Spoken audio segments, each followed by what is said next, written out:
नमस्कार।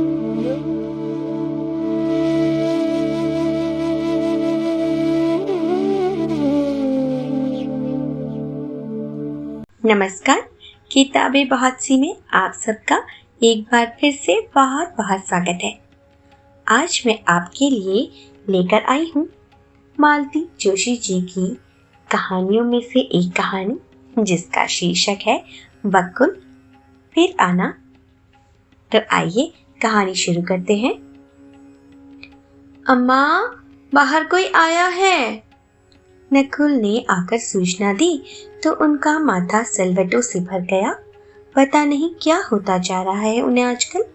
खुद तो घर के बाहर निकलती नहीं, पर भूले भटके कोई मिलने भी आ जाता है तो उनका दिल डूबने लगता है। घूम फिर कर वही बातें। साल भर से ऊपर हो गया, पर लोगों का मातम पुरसी का शौक अभी तक उतना ही ताजा है, जैसे कसम खा ही ली हो कि उन्हें कुछ भूलने ही नहीं देंगे। जा रही हो ना अम्मा? नकुल ने याद दिलाया। जा तो रही हूँ, पर कौन है बताओ?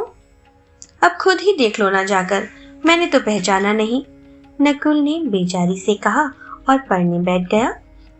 पढ़ाई के बीच में उठना पड़े तो वैसे ही उसका दिमाग गर्म हो जाता है, पर वे क्या करें? वे निमंत्रण देने जाती हैं क्या किसी को? नकुल ने पहचाना नहीं है तो जरूर लड़की वाले होंगे। आजकल हर दूसरे चौथे दिन राहुल के लिए रिश्ते वाले आ जाते हैं। उन्होंने अपनी साड़ी का मुआयना किया, उठकर उसकी सलवटें ठीक करी और बालों पर हाथ फेरते हुए बाहर आ गई। देखा, कुर्सी पर एक दुबली पतली सांवली सी 17-18 साल की लड़की बैठी हुई है और खिड़की से सड़क का नजारा देख रही है। उन्हें देखते ही वह उठ खड़ी हुई और हाथ जोड़कर बोली, माँ जी, मैं बकुल हूँ। एक तीर सा उनके कलेजे में चुभा और बींधता ही चला गया। अनगिनत स्मृतियां बिच्छू से डंक मार गई। साल 1.5 साल से यह नाम जुबान पर नहीं लाई थी, पर उससे क्या? अंतस में तो हथौड़े सा वह निरंतर बजता ही रहता था। क्या नाम बताया तुमने? उन्होंने कुछ संभलने के बाद पूछा। नाम तो कुछ भी हो सकता है माँ जी, पर आपके लिए मैं बकुल ही हूँ। लगा जैसे ततैया का एक झुंड उन पर टूट पड़ा हो। सांप की तरह फुंकार उठी थी वे। ये तो बात है, तो जानबूझकर उसी बड़ी ठसक के साथ उनके पास नई बहू को भेजा गया है कि देख लो, तुमने तो कोई कसर नहीं उठा रखी थी, फिर भी हम दुल्हन ले ही आए। बकुल की उस करुण और अकाल मृत्यु पर दोनों लड़के क्रोध से पागल हो गए थे और मरने मारने पर उतारू हो गए थे। बड़ी मुश्किल से उन्हें समझाया गया था कि इससे बकुल तो लौटेगी नहीं। कचहरी के चक्कर लगाते लगाते जिंदगी चौपट हो जाएगी, सो अलग। लड़के उस समय तो मान गए थे, पर उन्होंने तो कसम खा ली थी कि अब किसी लड़की को वे उस घर में आने नहीं देंगे।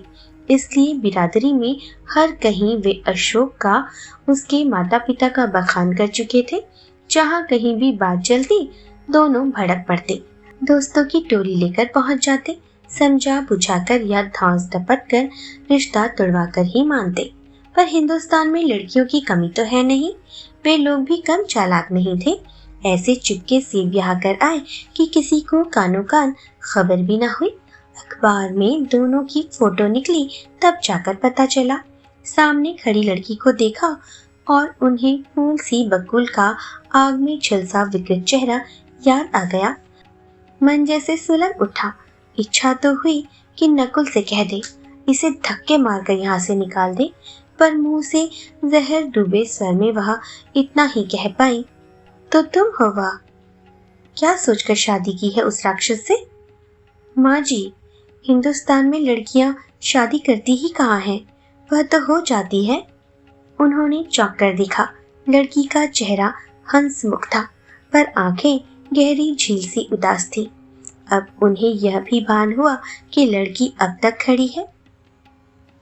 बैठो, उन्होंने कहा और खुद भी एक कुर्सी पर बैठ गई। फिर एक लंबा मौन दोनों के बीच खिंच गया। तब उन्हें लगा कि बात अगर कुछ करनी ही है तो पहले उन्हीं को करनी होगी। लड़की तो बिल्कुल जरा सी है, शायद बकुल से भी छोटी। घर कहाँ है तुम्हारा? मिर्जापुर। तभी उतनी दूर इसकी काली करतूत के चर्चे नहीं पहुंचे होंगे। यहाँ तो कोई बात पूछता नहीं था। यह बात नहीं है माँ जी, बदनामी तो जंगल में आग की तरह बहुत जल्दी बड़ी हो जाती है और दूर तक फैल जाती है।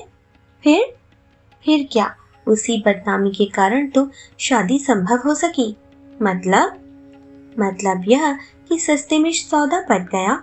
उन लोगों ने कोई मांग नहीं रखी, शादी में ज्यादा तामझाम भी नहीं किया, न गाजे न बाजे, न भीड़ न भड़क्का, न दान न दहेज, तुरंत फुरत सब काम निपट गया।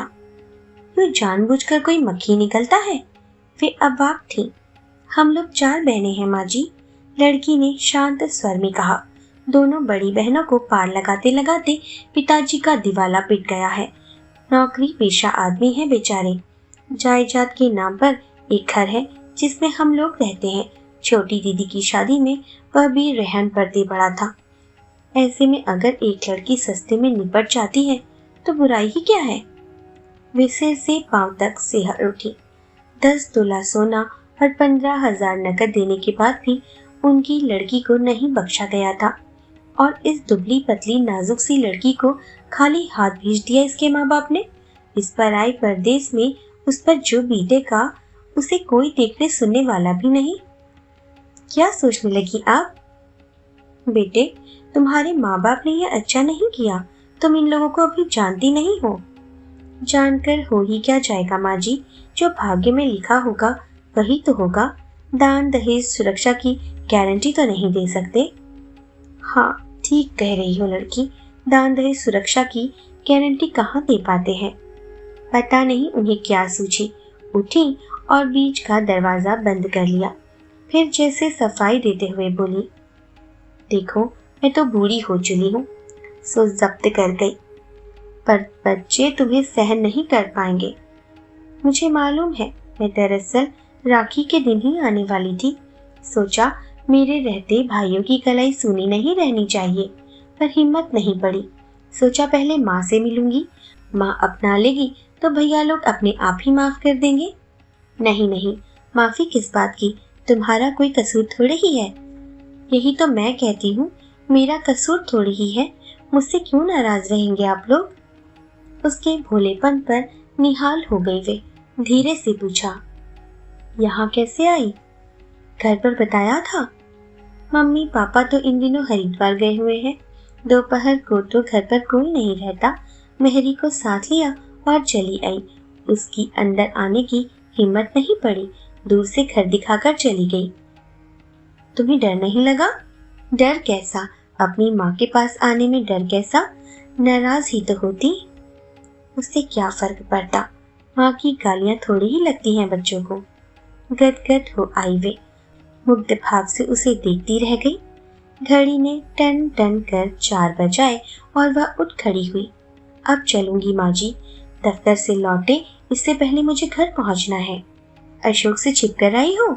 हाँ, आई तो छिपकर ही थी, पर अब बता दूंगी। यही मैं कहने वाली थी।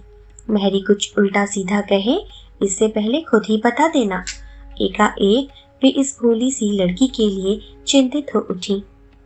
1 मिनट रुकना, उन्होंने कहा और दरवाजा धीरे से ठेलकर भीतर आ गई। नकुल ने सिर उठाकर देखा। कौन आया है अम्मा? बड़ी घुट-घुट कर बातें हो रही हैं।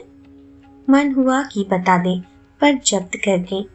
इन लड़कों का कोई भरोसा थोड़ी ही है, जरा से में उबल पड़ते हैं। बेचारी जरा सी लड़की।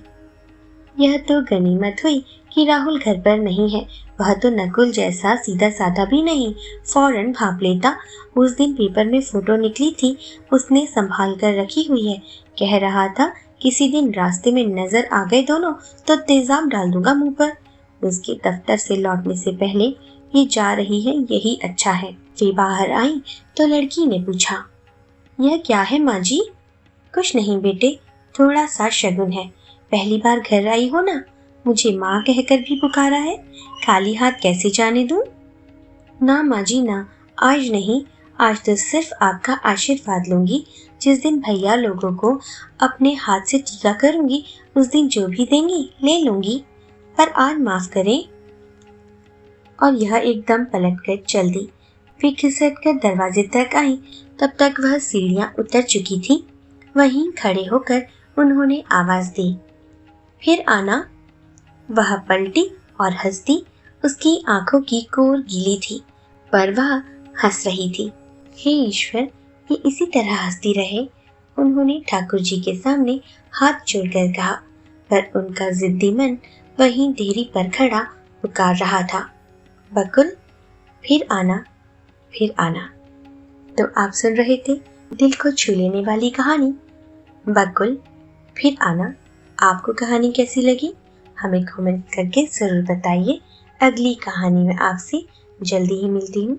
तब तक के लिए स्वस्थ रहें, सुरक्षित रहें और मुझे विदा दें।